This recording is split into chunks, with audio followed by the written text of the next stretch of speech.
What if the person telling you a murder story was the murderer himself? What if every detail, every observation, every carefully chosen word was designed not to reveal truth, but to conceal it? In a quiet English village, a wealthy man was found dead in his study. The investigation that followed seemed straightforward, a classic puzzle with traditional suspects and conventional motives. But beneath the surface of this ordinary mystery lay something far more disturbing, a betrayal so fundamental that it would change detective fiction forever. The village of King's Abbot existed in that peculiar English stillness where nothing ever seemed to happen, and yet everything did. It was the kind of place where gossip traveled faster than telegraph wires, where reputations were built over decades and destroyed over tea. The post-war years had settled over the countryside like morning fog, comfortable, familiar, suffocating in its predictability. Roger Ackroyd lived in Fernley Park, the largest house in the village. He was a man of wealth and routine, widowed, respected if not particularly liked. His fortune came from manufacturing, the kind of respectable commerce that allowed a man to maintain a country estate without aristocratic pretensions. He collected acquaintances rather than friends, surrounded himself with people who depended on him financially or socially, and kept his own counsel about matters that troubled him. The village doctor observed all of this with professional detachment. A doctor sees everything in a small community, the illnesses people hide, the relationships they pretend don't exist, the secrets they carry until those secrets become unbearable. He was a man who understood that his position granted him access to private lives, and he used that access carefully, cataloging information the way other men collected stamps. Ackroyd's household reflected his personality, ordered, conventional, slightly rigid. His sister-in-law managed the domestic arrangements with efficiency. His secretary handled correspondence and business matters with quiet competence. The staff performed their duties with the mechanical precision of people who understood their place in a hierarchy that had existed for generations. But beneath this surface of normality, tensions had been building. Ackroyd had been involved romantically with a woman from the village, a widow named Ashley Ferrers. She was beautiful, wealthy, and troubled in ways that the town whispered about but never quite articulated. When she died suddenly, officially from an overdose, the whispers grew louder. Suicide, they said. However, some wondered if it might have been something else. The doctor who attended her death knew more than he told. He always did. That was the peculiar burden and privilege of his profession, knowing things, carrying secrets, deciding what information served the greater good and what information should remain buried. Then, Roger Ackroyd was murdered. He was found in his study, stabbed in the neck with a dagger from his own collection. The door had been locked from the inside, the window was closed. All the conventional elements of an impossible crime were present, the kind of puzzle that detective novels had trained readers to expect and enjoy. The local police were competent but limited. They understood procedures and protocols, but they lacked the imagination required to see beyond the obvious. They arrested someone almost immediately, a young man with financial troubles and a weak alibi. The case seemed closed before it had properly opened. But Ackroyd's niece refused to accept this conclusion. She was young, headstrong, and convinced of her fiancé's innocence. She did something unexpected. She appealed to a Belgian detective who had recently retired to the village, a man of fastidious habits and extraordinary reputation. Hercule Poirot had solved impossible crimes across Europe. Now he grew vegetable marrows in an English garden and claimed to want nothing more than peace. The niece's plea brought him out of retirement. Poirot began to investigate with his characteristic thoroughness, asking questions that seemed irrelevant, observing details that others dismissed, constructing a picture of the murder that existed somewhere beyond the physical evidence. The village doctor assisted him. It seemed natural.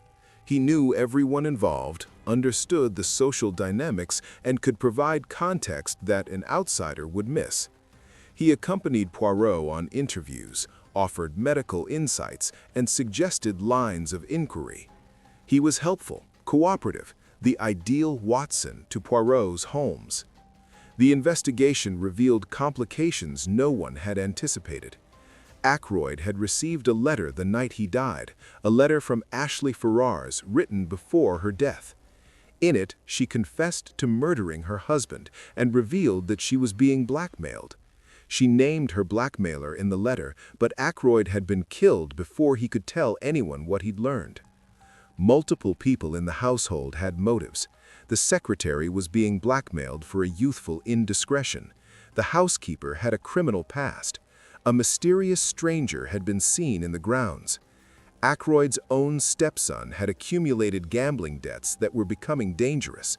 The sister-in-law stood to inherit a portion of the estate. Poirot interviewed them all with his peculiar method, never accusatory, always courteous, letting people talk until they revealed more than they intended. He examined the study where Ackroyd had died, noting details about furniture placement, about timing, about the locked door and the position of the body. He requested alibis and checked them meticulously. The doctor observed all of this, taking mental notes, offering occasional suggestions. He was present at nearly every interview, witness to every development. His position gave him perfect visibility into the investigation's progress. Poirot began to narrow his focus. He eliminated suspects one by one, not dramatically, but through patient accumulation of small contradictions. The stranger in the grounds had an alibi. The secretary's blackmail, while real, didn't connect to the murder. The stepson's debts were serious, but not quite desperate enough for patricide. The doctor watched as the circle of suspects contracted. He noted which questions Poirot asked, which details he considered significant. He began to understand that Poirot's method was less about finding evidence and more about understanding psychology. The Belgian detective wasn't trying to discover who could have committed the murder. He was trying to understand who would have. Certain details troubled Poirot. The timing of events on the murder night of the murder didn't quite align. A phone call had been received at a specific time, supposedly from Ackroyd's study, but the timing created problems for the established sequence. A chair had been moved in a way that suggested someone had deliberately staged the scene. Most significantly, Ackroyd had been reading Ashley Ferrars' letter when he died, but the letter had disappeared. The doctor provided explanations for these inconsistencies when asked. He'd been present that night himself, had been one of the last people to see Ackroyd alive. His testimony about the evening's events formed a crucial part of the timeline. He described arriving at Fernley Park, speaking with Ackroyd in his study, leaving when Ackroyd asked to be alone, and hearing Ackroyd's voice from behind the locked study door as he departed. But Poirot kept returning to small details that didn't quite fit. Why had the doctor taken a particular route through the village that night? Why had he made certain assumptions about time? Why had his recollection of events been so detailed in some areas and vague in others? The investigation reached a point where Poirot announced he would reveal the murderer at a gathering of all the principals. This was theatrical, perhaps unnecessarily so, but it served a purpose. It forced everyone involved to confront the truth simultaneously, preventing any individual from creating alternative narratives or fleeing. They assembled in Ackroyd's drawing room, the family, the servants, the police, the doctor. Poirot stood before them like a prosecutor at trial, but his manner was gentle, almost apologetic. He explained the psychology of the crime first. This murder, he said, had been committed by someone who understood investigation intimately, who knew how police thought, who could anticipate what questions would be asked and prepare answers in advance. The murderer, Poirot explained, had created a false timeline. He had manipulated evidence not by destroying it, but by controlling what others perceived. He had used his trusted position to direct attention away from himself and toward other suspects. Most cleverly, he had inserted himself into the investigation, ensuring he would know exactly what the detective was thinking at every moment. The doctor felt the room's attention shifting toward him before Poirot even spoke his name. He saw comprehension dawning on faces around him, saw the realization that the man who'd been helping solve the murder was the man who'd committed it. Poirot explained the mechanism. The doctor had indeed visited Ackroyd that night.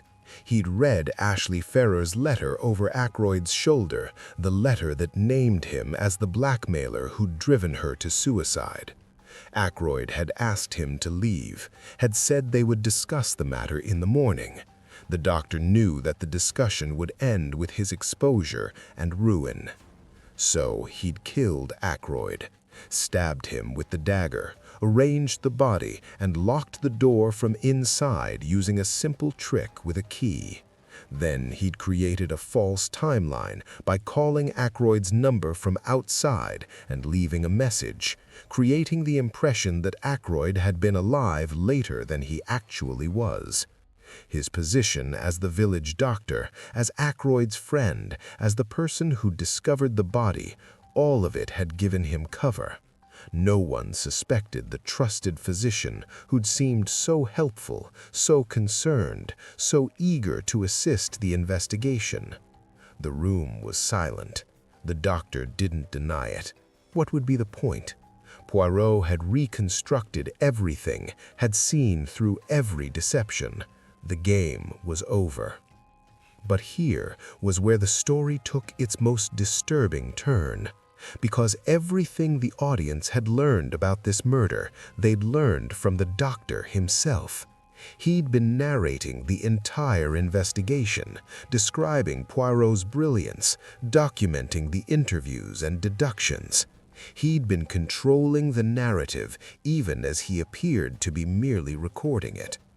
Every observation had been filtered through his perception. Every conversation had been shaped by his retelling. The audience had trusted him implicitly because narrators are supposed to be trustworthy. They're supposed to be objective observers, reliable guides through complicated events. But this narrator had been lying by omission from the very beginning. Not lying directly. Every fact he'd reported had been accurate, but he'd shaped the story to direct attention away from himself, to make his own actions seem innocuous, to make his own presence throughout the investigation seem helpful rather than suspicious. He'd described his own alibis as though they were unquestionable. He'd reported his own statements as though they were transparent truth. He'd even described the gathering where Poirot exposed him, maintaining the narrative voice even as he was being accused. The betrayal wasn't just of the characters in the story, it was of the audience itself. Readers who'd trusted the narrator, who'd followed his observations faithfully, who'd tried to solve the puzzle using the information he provided. They'd been deceived as thoroughly as the other characters in the village. The doctor had murdered Ackroyd to protect himself from exposure as a blackmailer. He'd blackmailed Ashley Ferrer, driving her to suicide. He'd killed to prevent his crimes from becoming known. But his greater crime, in a literary sense, was the violation of the unspoken contract between narrator and audience. After Poirot's revelation, the doctor was given a choice: face public trial, scandal, and execution, or take his own life privately. He chose the latter. but before he died, he wrote a full confession, documenting everything he'd done and how he'd done it. This confession became the story itself. The story the audience had been reading all along was the murderer's own account, written in the final hours before his death. This revelation transformed everything that had come before. Every seemingly innocent observation gained a darker meaning. Every helpful suggestion became a manipulation. Every expression of concern for justice became bitter irony. The entire narrative had to be mentally reconstructed with the knowledge that the person telling the story had killed the victim and spent the entire investigation trying to evade detection. The technique was revolutionary and controversial. For decades, detective fiction had operated under certain implicit rules. The detective solves the crime. The narrator reports the investigation objectively. The murderer is revealed through logic and deduction. These conventions created a relationship of trust between author and reader, a promise that the puzzle would be fair, that all the necessary clues would be provided, that the solution would make sense. By making the narrator the murderer, those conventions were shattered. The trust was broken deliberately, creating a sense of betrayal that extended beyond the fictional world into the reader's own experience. People who'd followed the story faithfully felt deceived, manipulated, even violated. Some considered it a brilliant innovation, others saw it as cheating. But the technique revealed something profound about narrative itself. Every story is shaped by who tells it. Every narrator makes choices about what to include, what to emphasize, what to minimize or omit entirely. The idea of an objective narrator is itself a fiction. All narration involves selection and interpretation. The doctor's crime was simply making that manipulation explicit, using the narrator's position as a weapon rather than a window. In the decades since, the device of the unreliable narrator has become common, almost expected in certain types of fiction. But at the time, it was shocking. It forced readers to question not just the specific story they'd been told, but every story, every narrative, every account of events filtered through a single consciousness. The murder in the village was solved. The guilty man was dead. Justice, in its way, had been served. But something larger had been revealed about the nature of truth and deception. The person best positioned to mislead is often the person we trust most. The doctor who seems to care, the friend who offers help, the narrator who appears to show us everything while actually concealing the most important truth of all. King's Abbot returned to its quiet routine. Poirot returned to his garden. The scandal faded into local history, another story the village would whisper about for years. But for those who'd lived through the investigation, who'd trusted the doctor and been betrayed by that trust, something had changed permanently. They'd learned that the most dangerous lies aren't contradictions of fact. They're carefully curated presentations of truth, accurate in every detail, faithful to observable reality, and completely misleading about what truly matters. The doctor had been both narrator and murderer. He'd used his position to control the story even as he was being revealed within it, and in doing so, he demonstrated that the person telling the story always has more power than the people listening to it. That power can illuminate or obscure, reveal or conceal, serve truth or serve the teller's interests. The ultimate crime wasn't stabbing Roger Ackroyd in his study. It was the betrayal of narrative trust itself, the deliberate manipulation of the relationship between storyteller and audience, using the conventions of detective fiction as weapons rather than tools. The doctor had committed murder twice, once with a dagger against a man, and once with words against everyone who believed him.